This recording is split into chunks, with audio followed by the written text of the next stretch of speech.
5 राज्यों के विधानसभा चुनाव में कांग्रेस को मध्य प्रदेश से खूब उम्मीदें थी, लेकिन वोटर्स ने उन उम्मीदों को तोड़ दिया।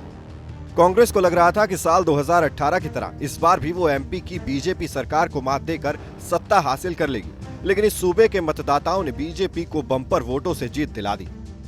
इस पूरे चुनाव में कमलनाथ के साथ कंधे से कंधा मिलाकर साथ रहने वाले दिग्विजय सिंह को ये करारी हार इस कदर अखर रही है कि उन्होंने हार के लिए ईवीएम यानी इलेक्ट्रॉनिक वोटिंग मशीन को जिम्मेदार ठहराना शुरू कर दिया है। लगातार 2 बार एमपी से सीएम रह चुके दिग्विजय ने सोशल मीडिया साइट एक्स पर लिखते हुए कहा कि ये चिप वाली किसी भी मशीन को हैक किया जा सकता है। मैं 2003 से ही ईवीएम से वोटिंग का विरोध करता रहा हूँ। क्या हम इस बात की इजाजत दे सकते हैं कि भारतीय लोकतंत्र को पेशेवर हैकर्स कंट्रोल करें?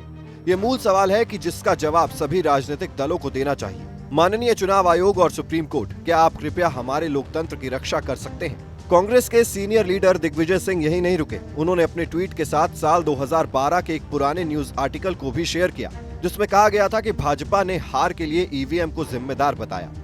उन्होंने वोटों की गिनती के कुछ पेपर शेयर करते हुए कहा कि पोस्टल बैलेट की गिनती में उनकी पार्टी को 230 में से 199 सीटों पर बढ़त हासिल हुई।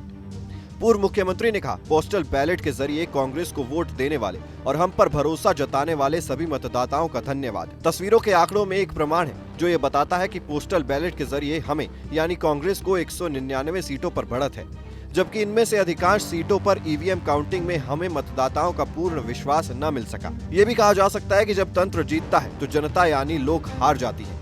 हमें गर्व है कि हमारे जमीनी कार्यकर्ताओं ने जी जान से कांग्रेस के लिए काम किया और लोकतंत्र के प्रति अपने विश्वास को पुख्ता किया।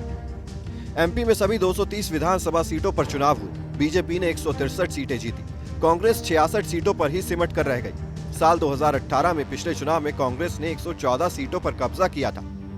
बीजेपी ने 109 सीटें जीती थी। बाद में 2020 में सत्ता का उलटफेर हुआ और ज्योतिरादित्य सिंधिया के वफादार 22 विधायकों ने कांग्रेस छोड़कर बीजेपी ज्वाइन कर ली। कमलनाथ सरकार गिर गई थी, शिवराज सिंह चौहान सीएम बन गए थे। उस वक्त सिंधिया ने अपने पाला बदलने के पीछे दिग्विजय सिंह को ही जिम्मेदार बताया था। इस बार के चुनाव में दिग्विजय पूरी ताकत के साथ मैदान में उतरे थे और कमलनाथ को फिर से सीएम बनाने की पुरजोर कोशिश कर रहे थे, लेकिन नतीजा इसके उलट रहा। वहीं दिग्विजय सिंह के उलट और एमपी कांग्रेस के अध्यक्ष कमलनाथ ने हार को कबूल कर लिया है। कांग्रेस की ओर से सीएम पद के दावेदार रहे कमलनाथ ने भाजपा को जीत की बधाई भी दी और उम्मीद भी जताई कि वो जनता के विश्वास पर खरा उतरने की कोशिश करेंगे। Team news nation digital.